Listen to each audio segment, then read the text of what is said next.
Welcome friends, welcome to our channel study with Divya. Friends, जैसा कि हमने आपको बताया कि आपने देखा भी होगा कि हमने लास्ट वाला हमारा जो मैराथन आया था उसमें आपने देखा कि हमने बताया था कि हम 1 घंटा डिस्कस करेंगे इस प्रैक्टिस सेट पर और लास्ट में हम डिस्कस करेंगे कि एग्ज़ाम कब होगा। लेकिन जब हमने इस चीज़ को अपने ट्विटर, व्हाट्सएप, इंस्टाग्राम और अदर सोशल मीडिया प्लेटफॉर्म्स पर डाला तो स्टूडेंट्स की डिमांड आई कि इस चीज़ को आप विस्तार से समझाइए ताकि लोगों को पूरी तरह से इसके बारे में पता चल सके। और दोस्तों, हमने इसका वेट इसलिए किया कि हम 9 अगस्त वाले इस एग्ज़ाम को देख रहे थे कि 9 अगस्त का जो बीएड को एग्ज़ाम होने वाला है, इसके लिए सरकार की क्या प्रोटोकॉल्स हैं, क्या तैयारियां हैं और किस तरह से सरकार तैयार है। तो अभी हुआ क्या, रिसेंटली आपने देखा भी होगा, आप लोगों ने भी देखा होगा कि अमिताभ सिंह यूनिवर्सिटी ऑफ लखनऊ के प्रोफेसर्स का ये लेटर आया कि हमने विभिन्न सभी सेंटर्स पर sanitiser, thermal screening equipments, local प्रशासन, जिला प्रशासन और भारत शासन, उत्तर प्रदेश शासन के सहयोग से तैयारियां पूरी कर ली हैं। सारे प्रोटोकॉल्स को फॉलो किया जा रहा है। 8 और 9 अगस्त को सार्वजनिक यातायात पूरी तरह से सुचारू रूप से अबाधित रूप से जारी रहेगा और किसी भी प्रकार की कोई प्रॉब्लम स्टूडेंट्स को नहीं आएगी। ठीक है दोस्तों, ये सब तो ठीक हो गया।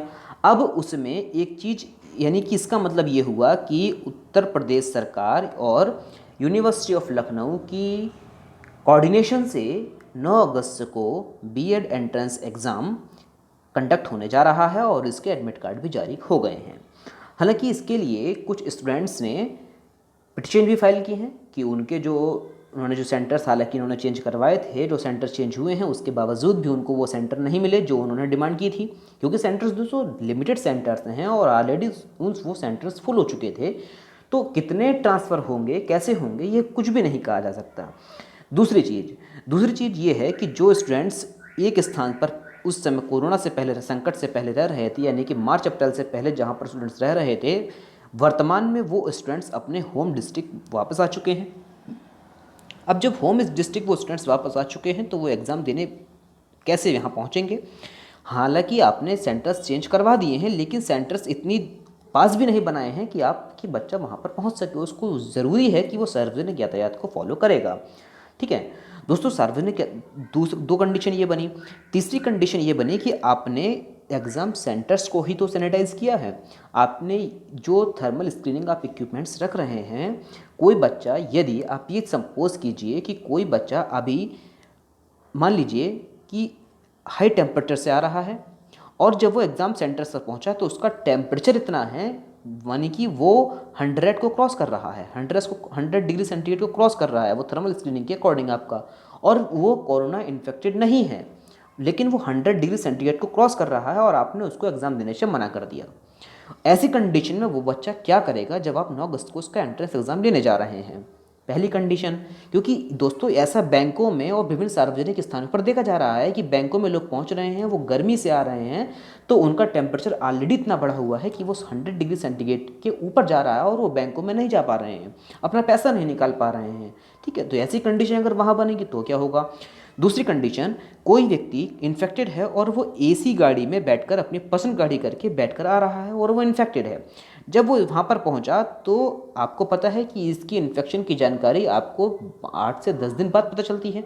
जब वो एग्ज़ाम सेंटर पर पहुँचा तो वो कोरोना इन्फेक्टेड था और ऑलरेडी थर्मल स्क्रीनिंग जब हुई तो 100 डिग्री से नीचे पहुंचा उसका टेम्परेचर, और जब वो एग्ज़ाम दे लिया उसने, हर चीज़ हो गई, तो उसके बाद उसने जो जितने भी स्टूडेंट्स से अपने मिला उस समय वो इस कंडीशन में था कि वो आराम से हर किसी से मिलजुल भी सकता था और कोई भी उसे पहचान ना सके कि वो कोरोना इन्फेक्टेड है, क्योंकि उसके सिम्टम्स जो होते हैं 8 से 10 दिन बाद दिखाई देते हैं। ठीक है, अब क्या हुआ कि वो उसने जितने भी पर्टिकुलर मिले, लोग उससे मिले, उसने उनको भी इन्फेक्टेड कर दिया।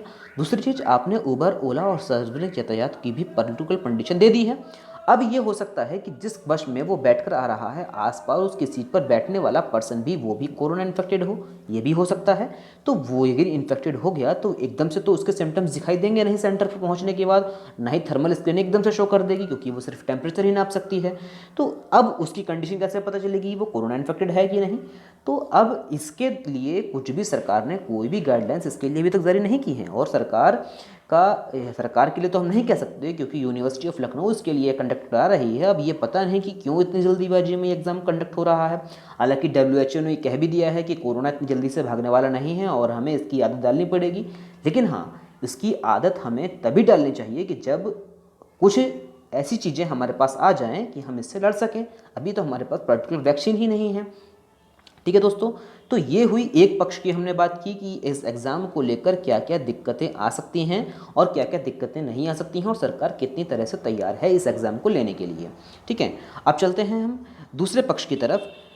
देखिए दोस्तों, दूसरा पक्ष हमारा हमने ये रखा कि ये एग्ज़ाम कंडक्ट होने के लिए न होने के लिए 9 अगस्त को हालांकि लोगों ने पिटीशन फाइल करी है और 9 अगस्त के बाद ही पर्टिकुलर ये पता चलेगा कि 16 अगस्त वाला BEO का एग्ज़ाम होगा कि नहीं होगा। लेकिन हम बात करते हैं कि इस एग्ज़ाम के न होने की कितनी संभावना है। ठीक है, हम तथ्य बताते हैं। देखिए, सबसे पहला क्या है कि CBSE बहुत छोटा एग्ज़ाम है। जब कोरोना संकट शुरू हुआ तो CBSE के 12th और 10+2 के एग्ज़ाम होने जा रहे थे। अब हुआ क्या, 12th और 10th के एग्ज़ाम होने जा रहे थे, लेकिन हुआ क्या कि उन्होंने इतनी जल्दीबाजी की कि हम एग्ज़ाम लेकर ही रहेंगे। उस समय लगा कि एग्ज़ाम लेकर ही रहेगी CBSE, कि उन्होंने सेंटर चेंज किए और यहाँ तक कि कह दिया कि अगर बच्चा कोई भी एडमिट कार्ड किसी भी सेंटर पर लेकर पहुँच जाता है और वो उस एडमिट कार्ड दिखाता है तो उसको वहीं पर भी उसकी व्यवस्था कर दी जाएगी कि वो वहीं पर ही एग्ज़ाम दे दे अपना। यहाँ तक की व्यवस्था कर दी। लेकिन हुआ क्या, एंड में एग्ज़ाम को कैंसिल करना पड़ा और सरकार ने इस एग्ज़ाम को कैंसिल कर दिया, ये CBSE ने भी। पहली चीज़। दूसरी चीज़ आप ये देखिए कि CBSE का एग्ज़ाम कैंसिल हो गया। UGC की कमेटी जब बनी, UGC की कमेटी की रिकमेंडेशन आई और उन्होंने गृह मंत्रालय भारत सरकार के साथ मिलकर मानव संसाधन विकास मंत्रालय, इन दोनों ने अपनी कोऑर्डिनेशन किया और कोऑर्डिनेशन के बाद जो निष्कर्ष निकाले उसमें ये रखा कि हम केवल फाइनल ईयर के एग्ज़ाम लेंगे, क्योंकि जब हम किसी को डिग्री देने जा रहे हैं तो उसकी हम क्वालिफिकेशन चेक कर लें एक बार, वरना और जो लोग हैं उनको तो हम प्रमोट कर देंगे, लेकिन लास्ट ईयर जिनको हम डिग्री देंगे उनकी एक बार क्वालिफिकेशन चेक कर ली जाए। तो इसके लिए जो कमेटी बनी उसने सितंबर लास्ट को रिकमेंड किया कि सितंबर लास्ट में एग्ज़ाम होंगे। दो चीज़ें हो गई कि सितंबर लास्ट में एग्ज़ाम होगा, तो BEO का एग्ज़ाम 16 अगस्त को, बहुत बड़ी बात है। दूसरी चीज़, हम BEO के एग्ज़ाम को कंडक्ट कराने वाले UPPCS को ही देख लेते हैं। UPPCS को अगर हम देखें तो UPPCS 2019 मेंस का जो एग्ज़ाम था वो कैंसिल कर दिया गया। आपने देखा होगा UPPCS 2000 मेंस का एग्ज़ाम था वो कैंसिल कर दिया गया।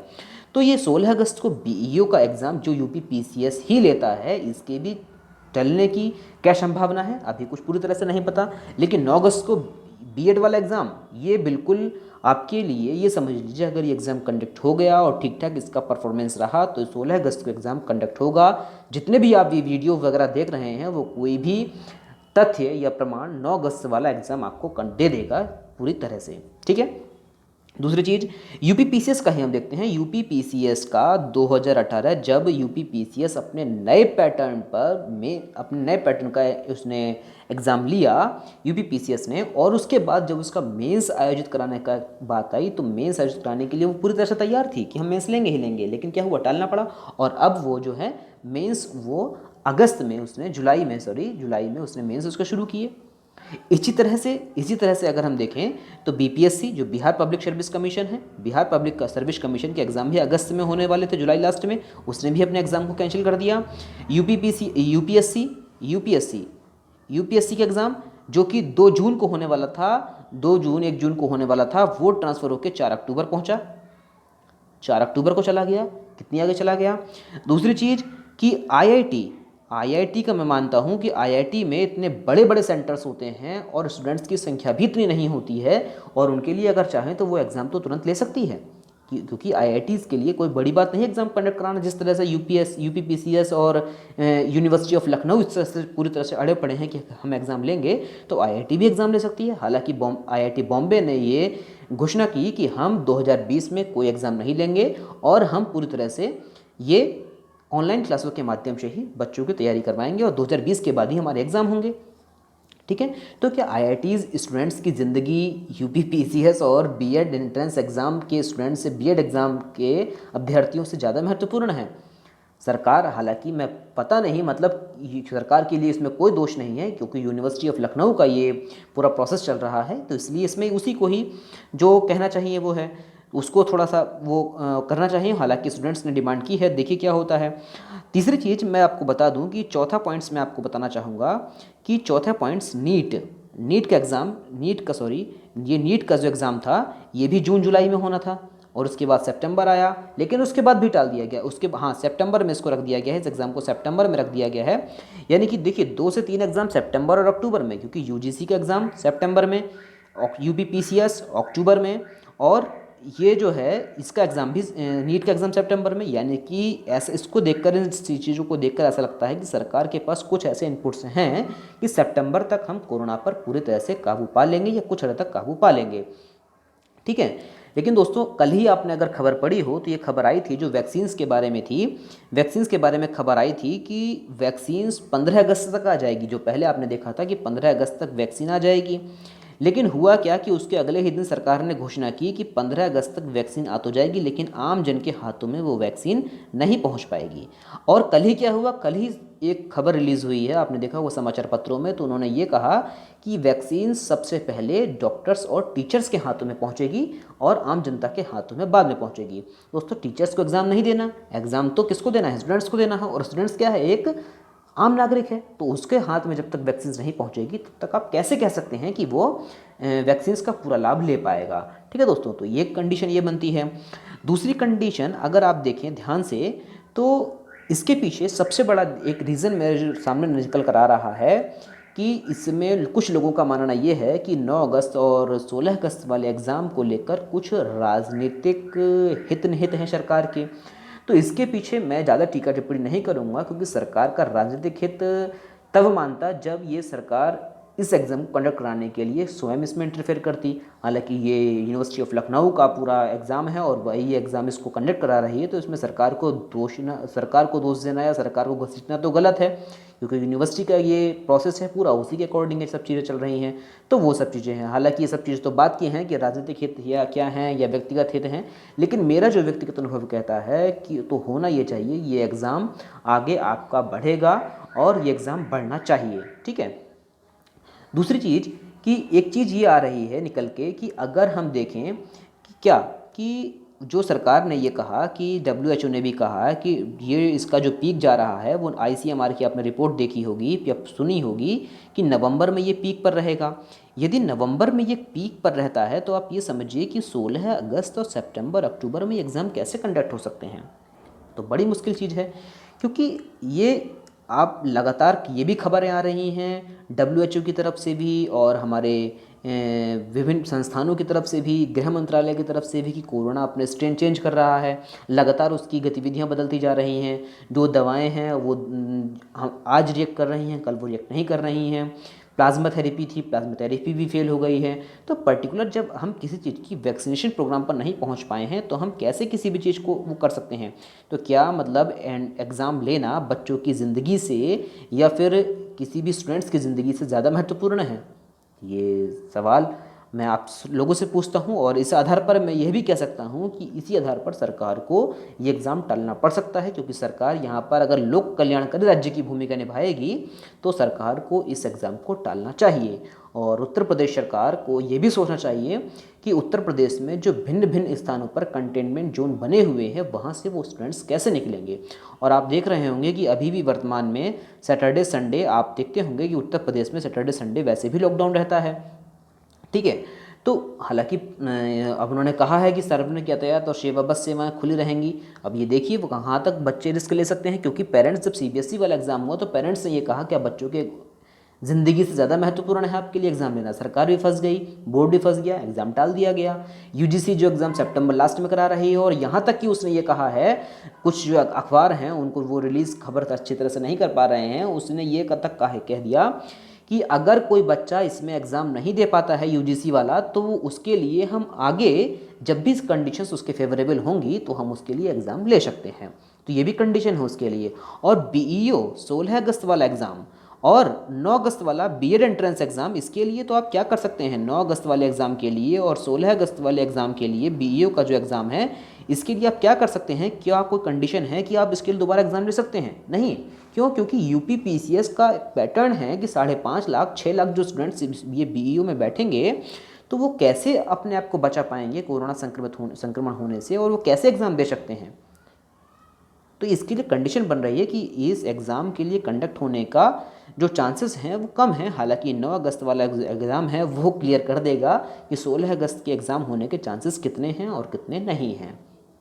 ठीक है। दूसरी चीज़, अब हम देखते हैं कि इस एग्ज़ाम के लिए सरकार कितनी तैयार है और कितनी तैयार नहीं है। अब देखिए, सरकार ने 1 अगस्त से, पहली चीज़ तो आप देखिए कि 1 अगस्त से नई गाइडलाइंस जारी की हैं। 1 अगस्त से नई गाइडलाइंस जारी की हैं, और हो सकता है कि 15 अगस्त के बाद स्कूल, रेस्टोरेंट, होटल्स वगैरह खोल दिए जाएँ। और होटल्स तो हालांकि खुले पड़े हैं, और जो 5 स्टार होटल वगैरह थोड़ी सी पाबंदियाँ उन पर हैं, वो सब भी ढील दे दी जाए उसमें। तो ये चीज़ है। दूसरी चीज़ है कि यूनिवर्सिटियों में एंट्रेंस एग्ज़ाम के लिए सरकार ने कह दिया है कि वहाँ पर प्रवेश प्रक्रिया प्रारंभ कर दी जाएगी।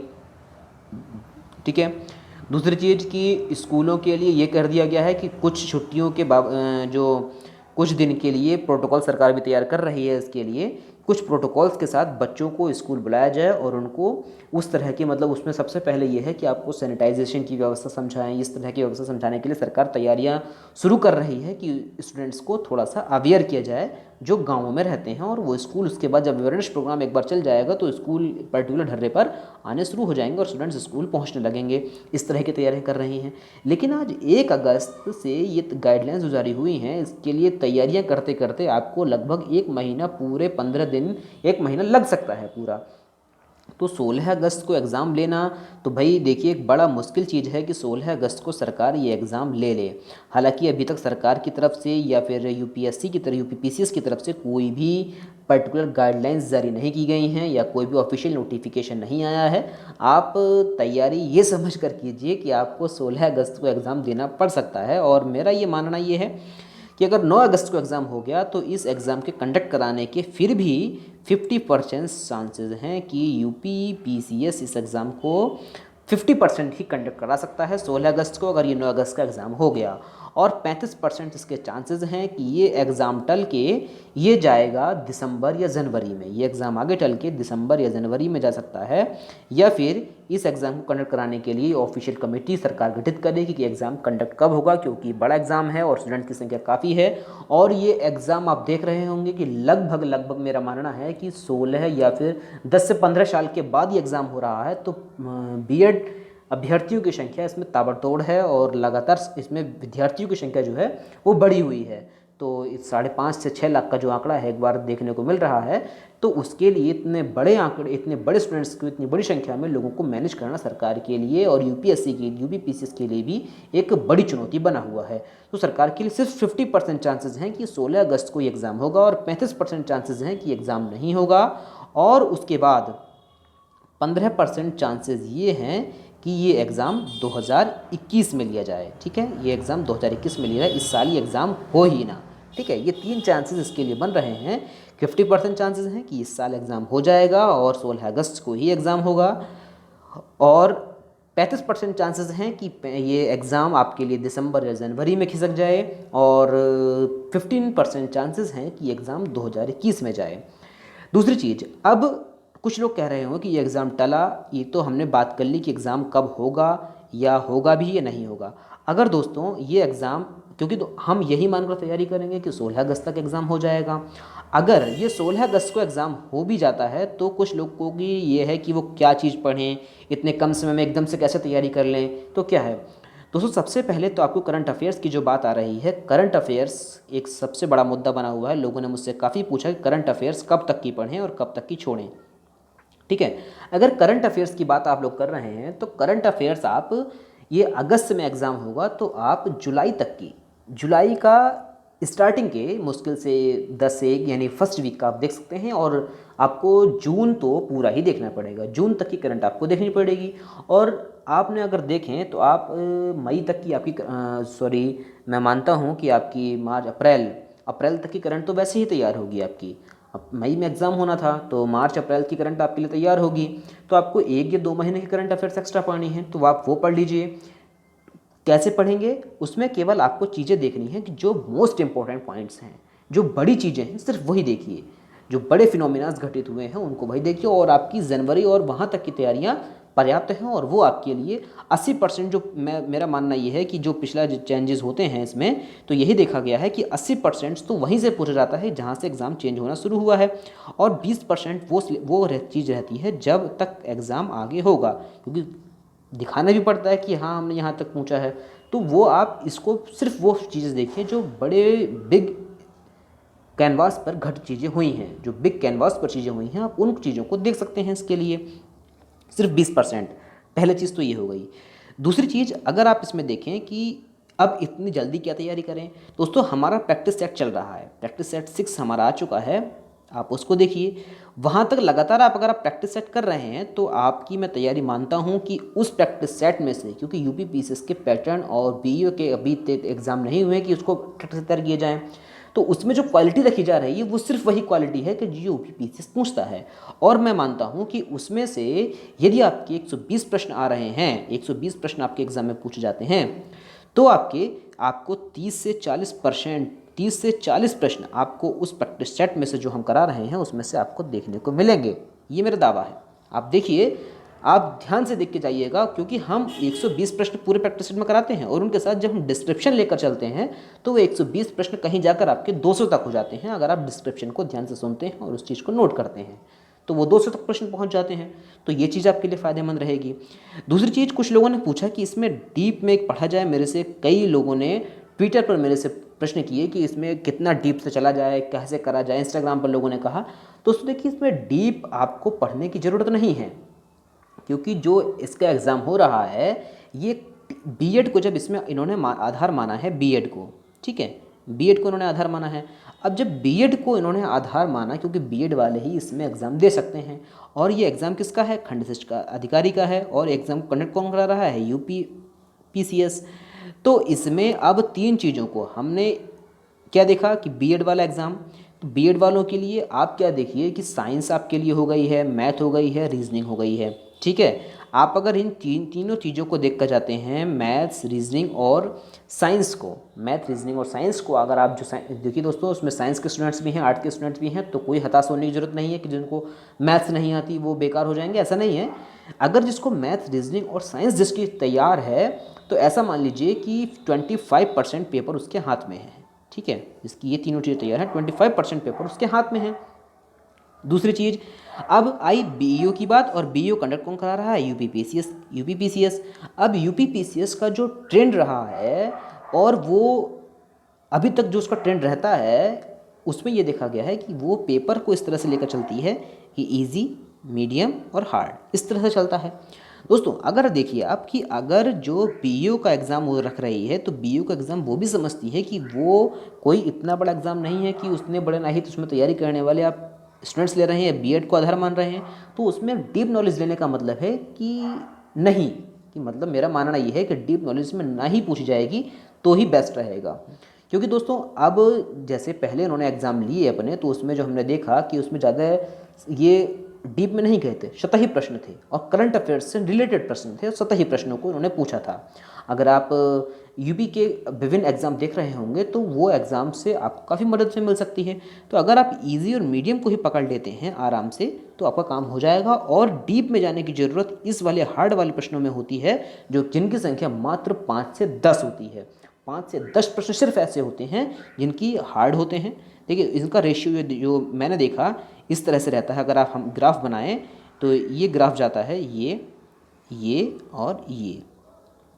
इन प्रश्नों की संख्या जो रहती है दोस्तों, इन प्रश्नों की, ये प्रश्न तो कम होते हैं लेकिन इन प्रश्नों की संख्या ज़्यादा होती है, इजी होते हैं। इन प्रश्नों की संख्या आप देखेंगे तो 20 से 25 प्रश्न ये वाले होते हैं, 20 से 25 प्रश्न ये होते हैं।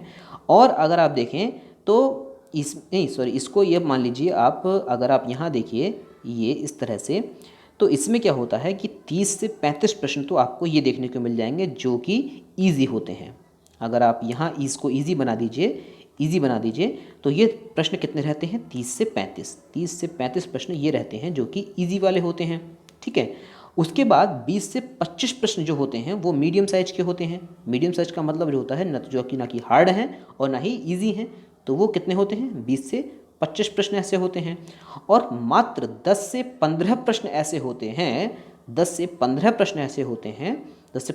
प्रश्न ऐसे होते हैं जो कि हार्ड होते हैं, ठीक है, इसको आप परसेंटेज में लीजिए, 30-35, 20-25 और 10-15, ठीक है, इस तरह से चलता है। अगर आप इन प्रश्नों को छोड़ भी देते हैं या इन प्रश्नों में से ऐसा मान लीजिए 2 से 3 प्रश्न ही सॉल्व कर पाए आप, तो भी आपके लिए कोई दिक्कत नहीं है। अगर आप इजी और मीडियम को ही लेकर चलते हैं, जिनके लिए सतही जानकारी की आपको ज़रूरत है, तो आप आराम से इस एग्ज़ाम को क्रैक कर सकते हैं।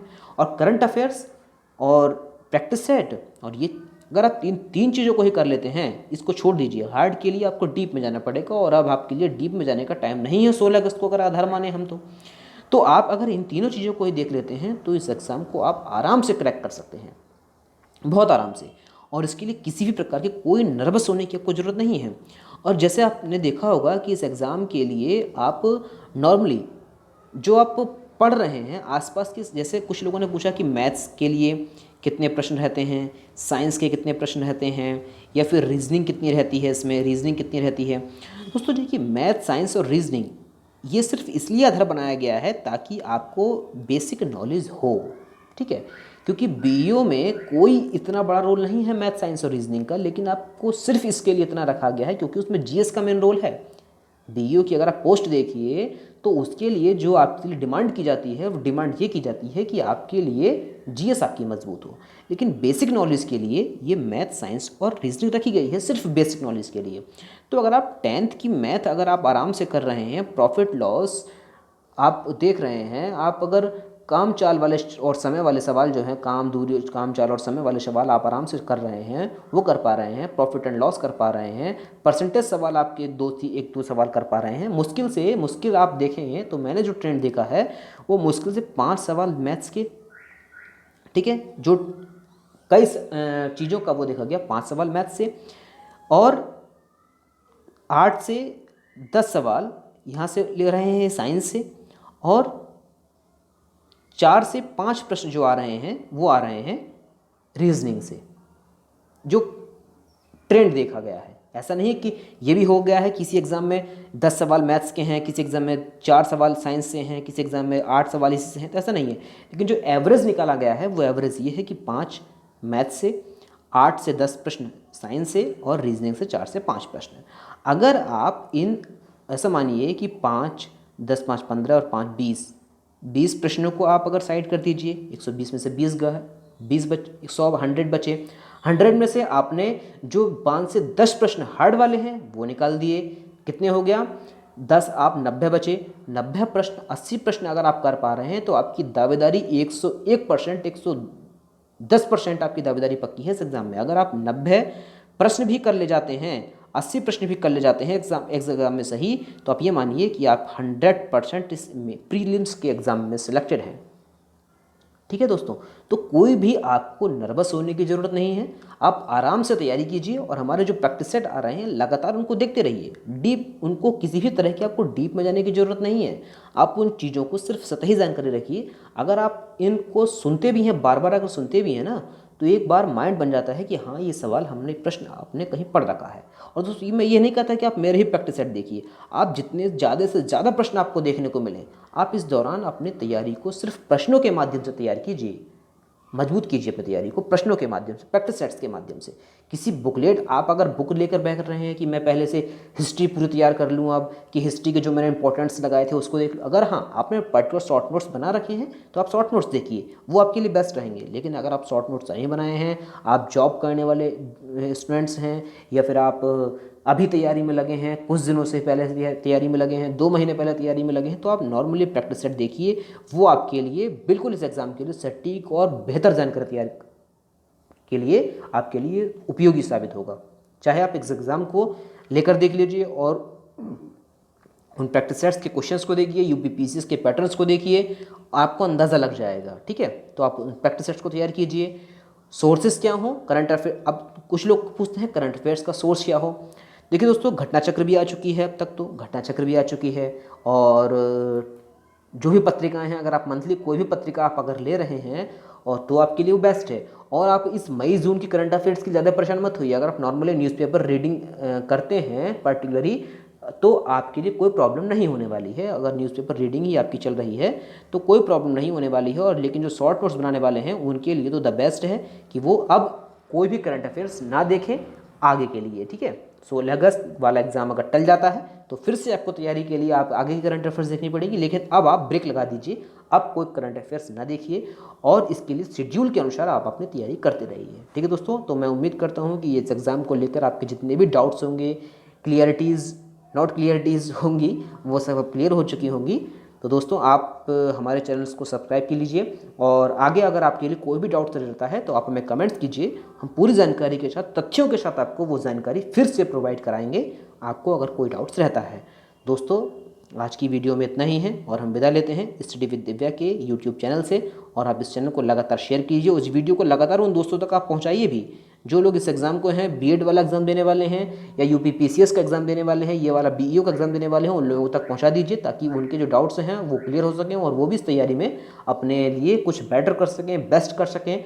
तो दोस्तों आपके लिए मैं यही कहूँगा कि एक पढ़ाई एक की सीरीज़ को आप और मजबूत कीजिए, हमारा जो एजेंडा है एक पढ़ाई एक, उसको मजबूत कीजिए, लगातार लोगों तक अपने शेयर कीजिए, व्हाट्सएप, फेसबुक, इंस्टाग्राम सभी के माध्यम से चीज़ों को शेयर कीजिए और अपने सभी उन दोस्तों तक पहुँचाइए जो बीएड का एग्ज़ाम देने जा रहे हैं 9 अगस्त को, उनके लिए वो डाउट ना रहे। क्योंकि 9 अगस्त के बारे में दोस्तों मैं इसलिए ज़्यादा कुछ नहीं कह रहा क्योंकि इसके एडमिट कार्ड जारी हो गए हैं। अब सरकार की मंशा क्या है, स्टूडेंट्स कितना अधिक दबाव डाल सकते हैं वो स्टूडेंट्स के ऊपर है, आप लोगों के ऊपर है। मैं इसके बारे में कुछ नहीं कहूँगा, लेकिन 16 अगस्त वाला एग्ज़ाम इस 9 अगस्त के लिए 9 अगस्त वाला एग्ज़ाम जो होगा वो 16 अगस्त के लिए बेस का काम करेगा, ये इसके लिए आधार बनाएगा।